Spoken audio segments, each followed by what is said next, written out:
A cidade de Cary, localizada no norte da Califórnia, sempre abrigou diversos viajantes em um resort que chamava atenção por sua beleza natural e pelas cabanas feitas de madeira. Muitas pessoas viam o local como ideal para descanso ou até mesmo para a criação temporária de uma família. Pelo menos era o que todos pensavam antes de 11 de abril de 1981. Sentem-se, meus caros sobrinhos, se acomodem, pois eu, como seu bom anfitrião, irei lhes contar um pouco sobre a história da Cabana 28, os assassinatos de Cary.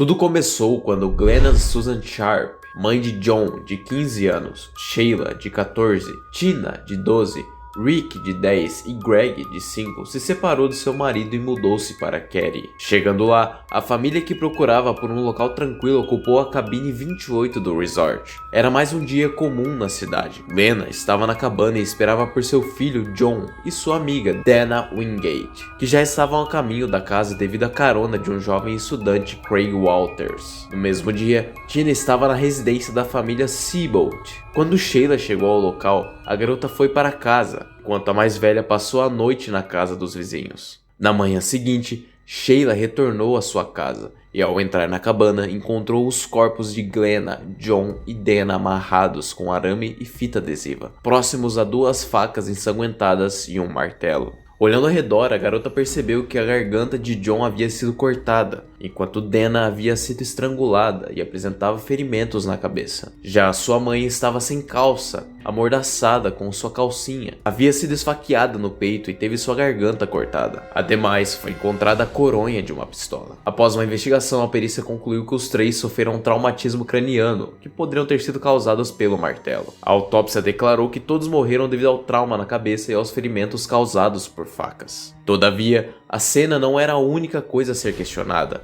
uma vez que Tina, que havia caminhado para sua casa na noite anterior, estava desaparecida, e as três crianças, Rick, Greg e Justin, estavam em um quarto na mesma casa e não foram vítimas dos criminosos. Assustada ao ver os corpos de seus entes queridos, Sheila voltou à casa dos Seabolts e contou o que havia encontrado. Foi quando James Seabolt decidiu ir à casa de Glenna para socorrer as crianças pela janela do quarto. Durante o seu ato, o homem entrou na casa pelas portas do fundo para checar se não havia mais ninguém vivo, causando uma possível contaminação das evidências do crime. Os Seabolts haviam declarado que não tinham ouvido nenhum barulho suspeito, porém, enquanto as autoridades buscavam por alguma pista, um casal também morador do resort afirmou que foi acordado à 1h30 da manhã com supostos gritos, mas não soube informar de onde o som vinha. A polícia também notou a ausência de marcas na porta, o que indicava que o criminoso ou criminosos haviam entrado na casa sem usar a força. Além disso, a casa estava com as luzes apagadas e o telefone encontrava-se fora do gancho. Ainda na procura de alguma pista, as autoridades encontraram uma impressão digital no corrimão da escada que levava até a porta dos fundos da Cabana 28. E mesmo sem muitos rastros, a investigação continuou, e diversos suspeitos foram entrevistados. Entre eles está um morador da cidade que havia desaparecido pouco tempo após os assassinatos. Ele foi encontrado em Oregon e foi submetido a um exame de detector de mentiras, mas logo foi liberado. Sem encontrar uma luz, os detetives recorreram novamente aos moradores de Cary. Desta vez, os pais de Justin prestaram depoimento. De acordo com o casal, a jaqueta que Tina usava foi encontrada no porão de sua casa, enquanto o martelo havia desaparecido. Todavia, as pistas não levavam a lugar algum. Posteriormente, os oficiais decidiram entrevistar a família Seabolt outra vez, o que ocasionou em uma outra pista. Agora, estranhamente, eles se lembravam de ter avistado uma van verde estacionada à frente da cabana, enquanto outros vizinhos alegaram ter visto um Datsun marrom no mesmo local, que possivelmente estava com um pneu furado. Sem muitas formas de resolver o caso, os investigadores começaram a recorrer a coisas diferentes. Uma delas foi a hipnose de Justin. Quando foi abordado pela primeira vez, o garoto havia dito que tinha sonhado com a aparência dos assassinos. Mais tarde,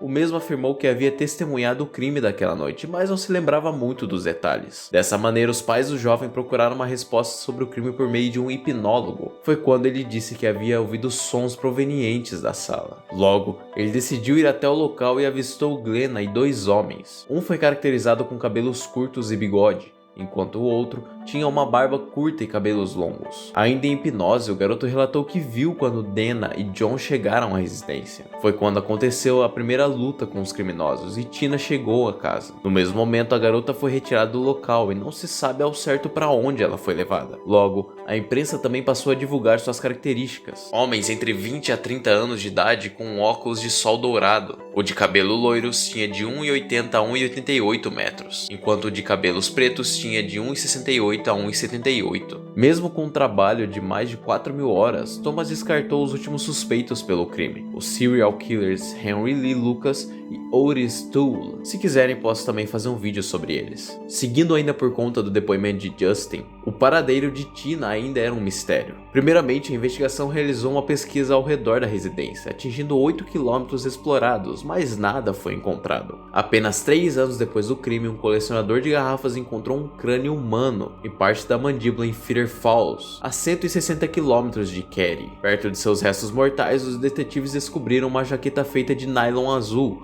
um cobertor e um par de calças jeans marca Levi Strauss. Em 84, no mesmo ano da descoberta, a patologia confirmou que as partes do cadáver pertenciam a Tina. Mesmo assim, por falta de pistas e provas, a investigação foi fechada. E mesmo tendo sido reaberta em 2008, até hoje é um mistério quem e por que cometeu tal atrocidade. Por mais que lenta, a investigação ainda continua, e aos poucos algumas pistas e suspeitos surgem. Contudo, estamos em 2022 e não tem uma solução para esse caso. Os assassinatos da Cabana 28 em Cary é um dos casos criminais mais misteriosos até hoje. E como vocês pediram muito, eu trouxe para vocês. Se gostaram desse vídeo e se quiserem mais semelhantes, eu posso trazer outras histórias de casos criminais que não foram solucionados. Bem, por hoje é isso. Espero mesmo que tenham gostado. Se gostaram, a sua inscrição e like serão sempre bem-vindos. Obrigado por terem assistido e tenham bons sonhos.